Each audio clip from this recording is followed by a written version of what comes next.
अगर आप कोई बिजनेस करते हैं तो आपको ये पता होगा कि आपके बिजनेस के लिए मार्केटिंग कितनी इंपॉर्टेंट चीज़ है और ये मार्केटिंग कैसे की जाती है।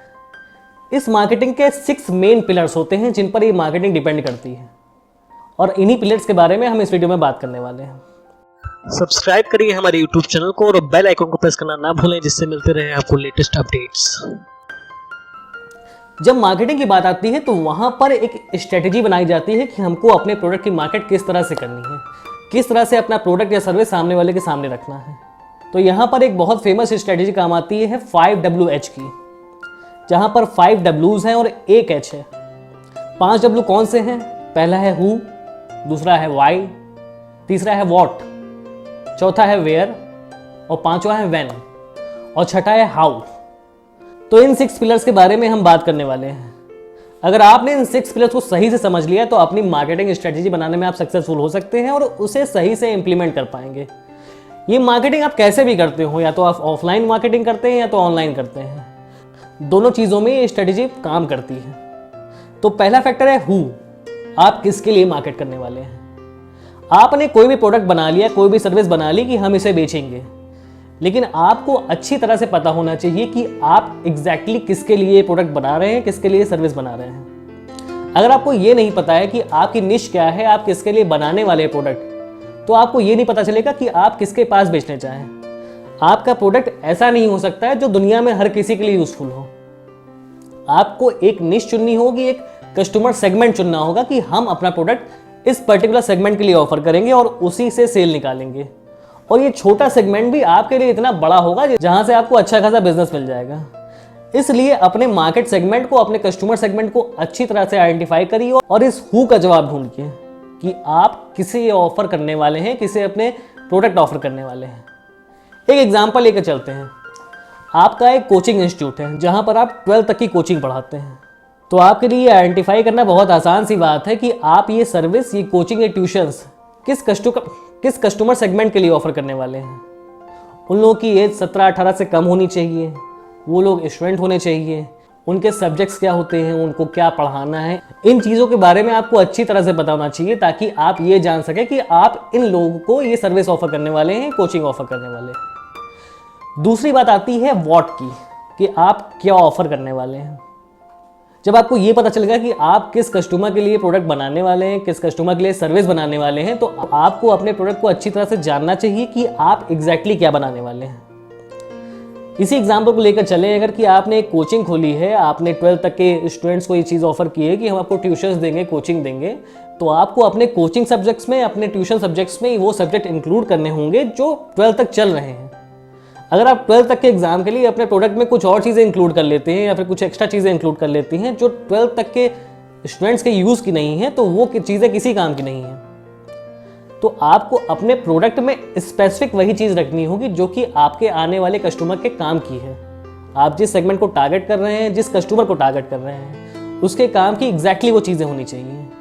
अगर आपने अपने मार्केटिंग कैंपेन में, या तो ऑफलाइन है या तो ऑनलाइन है, किसी भी मार्केट कैंपेन में अपने प्रोडक्ट को अच्छी तरह से स्पेसिफाई नहीं किया तो आप गलती कर रहे हैं। आप अगर ऑनलाइन कैंपेन चला रहे हैं, कोई ऐड चला रहे हैं, तो आपको ये लिखना होगा उसमें कि आप क्या ऑफर करने वाले हैं, क्या सब्जेक्ट्स ऑफर करने वाले हैं, क्या ड्यूरेशन होगी उनकी, क्या क्या चीज़ें आप उसमें सिखाएंगे।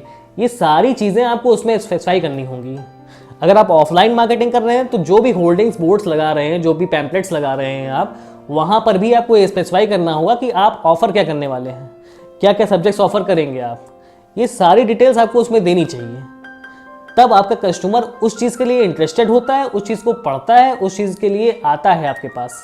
तो इस व्हाट को अपने मार्केटिंग कैंपेन में ज़रूर इंक्लूड करिए। तीसरी चीज़ आती है व्हाई। जब आप इस चीज़ को समझते हैं कि कस्टमर आपकी चीज़ क्यों लेगा, आपका प्रोडक्ट क्यों लेगा, तो आपके लिए सामने वाले को बेचना काफ़ी हद तक आसान हो जाता है। आपने सामने वाले कस्टमर की एक प्रॉब्लम आइडेंटिफाई की, उसके ऊपर अपना प्रोडक्ट बनाया और फिर उसे टारगेट करने गए, तो ये पॉसिबिलिटी बनती है कि कस्टमर आपकी बात सुने एटलीस्ट। जब आपको कस्टमर की प्रॉब्लम नहीं पता होती, एग्जैक्टली उसकी प्रॉब्लम क्या है, प्रॉब्लमेटिक एरिया क्या है, तो आप सामने वाले को सही से टारगेट नहीं कर पाते हैं। आपको ये नहीं पता होता है कि उसको कहाँ पर पिच करना है, क्या उसके प्रॉब्लमेटिक एरिया है। तो कस्टमर हमेशा आपके प्रोडक्ट के बारे में नहीं सुनना चाहता है, वो अपनी प्रॉब्लम के बारे में सुनना चाहता है। कोशिश करिए कस्टमर की प्रॉब्लम को आइडेंटिफाई करिए और अपने मार्केटिंग कैंपेन में उस चीज़ को इंक्लूड करिए। अगर हम यही एग्जांपल लेकर चलें कि आप कोचिंग इंस्टीट्यूट चलाते हैं और अपने मार्केटिंग कैंपेन चला रहे हैं, तो कोशिश करिए इस प्रॉब्लम को आइडेंटिफाई करिए और अपने कैंपेन में इंक्लूड करिए कि सामने वाले स्टूडेंट की प्रॉब्लम क्या है। उसको सही ट्यूशन पढ़ाने वाले नहीं मिल रहे हैं, उसके अच्छे मार्क्स नहीं आ रहे हैं, या फिर उसकी प्रॉब्लम एक्चुअली है क्या, वो कैसे नहीं पढ़ पा रहा है। अगर आप अपने मार्केटिंग ऐड में, कैंपेन में ये चीज़ें इंक्लूड करते हैं कि आप उसके लिए फ़ायदेमंद क्यों हैं, उसकी प्रॉब्लम आप कैसे सॉल्व कर सकते हैं, तो आपको इस वाई का जवाब मिलेगा। तो आप सामने वाले को इस वाई का जवाब दे पाएंगे कि आपसे वो प्रोडक्ट क्यों ले, क्यों परचेज करे, आपसे क्यों पैसा आपके प्रोडक्ट में इन्वेस्ट करे। और अगर कस्टमर को इस वाई का जवाब मिल गया तो आपकी सेल होने की पॉसिबिलिटी बढ़ जाती है। चौथा फैक्टर आता है वेयर का, कि कहाँ पर आपको अपनी प्रोडक्ट सेल करने हैं। आपको एग्जैक्टली ये पता होना चाहिए कि कहाँ पर आप सेल करने वाले हैं, आपका कस्टमर रहता कहाँ है। यही एग्जांपल लेकर चले कि आपका कोचिंग इंस्टीट्यूट है, आप अपने ट्यूशन सेल करते हैं और आप केवल अपने शहर में ट्यूशन बढ़ाते हैं, वहीं पर कोचिंग चलाते हैं, आपके उस शहर के बाहर कोई कोचिंग इंस्टीट्यूट्स नहीं है। ये समझना बहुत आसान सी बात है कि आपको जो भी मार्केटिंग कैंपेन चलाने हैं वो अपने शहर के अंदर चलाने हैं। अगर आप डिजिटल मार्केटिंग करते हैं, गूगल एड्स चलाते हैं, फेसबुक एड्स चलाते हैं, तो आप इसमें ईजिली टारगेट कर सकते हैं कि कस्टमर की जियोग्राफिक डिटेल क्या है, वो कहाँ पर रहता है, वो कहाँ पर अभी रह रहा है और कहाँ अपने कोचिंग्स ले रहा है, कहाँ स्कूल में पढ़ रहा है, आपको एग्जैक्टली पता चल सकता है वहाँ से। तो आपको अपने कैंपेन्स वहीं पर रन करने चाहिए जहाँ पर वो स्टूडेंट रहता है। अगर आप अपने शहर के बाहर कैंपेन रन कर रहे हैं या फिर पूरे इंडिया में कैंपेन रन कर रहे हैं तो उसका कोई बेनिफिट होने वाला नहीं है। बहुत कम पॉसिबिलिटी बनती है कोई आदमी दूसरे शहर से आके आपकी कोचिंग में एडमिशन ले। इसलिए कोशिश करिए कि अपने वेयर को एग्जैक्टली पहचानिए कि आप कहाँ कहाँ पर ये कैंपेन चलाना चाहते हैं। अगर आपके मल्टीपल सिटीज़ में कोचिंग सेंटर हैं तो मल्टीपल सिटीज़ में कैंपेन चलाइए, वहाँ पर आपका कस्टमर सही तरह से टारगेट हो पाएगा और अपने शहर में एडमिशन लेने की पॉसिबिलिटी ज़्यादा बनती है। ऑब्वियस सी बात है, अगर आपका कोचिंग सेंटर बहुत बड़ा है, बहुत ब्रांडेड हो चुका है, तो आप पूरे इंडिया में चला सकते हैं, क्योंकि ब्रांडेड कोचिंग सेंटर्स में बाहर से भी लोग पढ़ने आते हैं, एडमिशन लेते हैं। लेकिन अगर आपने सही तरह से पहचान लिया कि आपके कोचिंग सेंटर में एग्जैक्टली कहाँ कहाँ से लोग आ सकते हैं और उन्हीं सिटीज़ में आपने अपने कैंपेन्स रन किए, तो आपकी सेल होने की पॉसिबिलिटी बढ़ती है। वरना अननेसेसरी ऐड सबको दिखाई दे, उससे कोई प्रॉफिट होने वाला नहीं है आपको। पांचवी बात आती है व्हेन, कि आपको कब अपने एड्स चलाने चाहिए। आप ऑनलाइन मार्केटिंग कर रहे हैं या ऑफलाइन मार्केटिंग कर रहे हैं, दोनों में आप लिमिटेड टाइम के लिए अपने ऐड चलाते हैं, अपनी कैंपेनिंग करते हैं, अपने ऐड लोगों को दिखाते हैं। और अगर आपके बिजनेस का नेचर ऐसा है कि वो सीजनल होता है, उसमें सीजन में सेल होती है, तो आपको इस फैक्टर पे बहुत अच्छे से ध्यान देना चाहिए। क्योंकि अगर आपकी सीजनल सेल है, आपके पर्टिकुलर टाइम में सेल होती है और आप पूरे साल भर ऐड चलाते रहते हैं, तो आपको उससे कोई प्रॉफिट होने वाला नहीं है। अगर हम यही एग्जांपल लेकर चलें कि आपके कोचिंग सेंटर्स में अप्रैल में एडमिशन होते हैं, जब नया सेशन स्टार्ट होता है तब एडमिशन होते हैं, लेकिन अगर आप पूरे साल भर ऐड चलाते हैं तो वहाँ से आपको थोड़ी सी सेल के अलावा कोई ज़्यादा प्रॉफिट नहीं होता।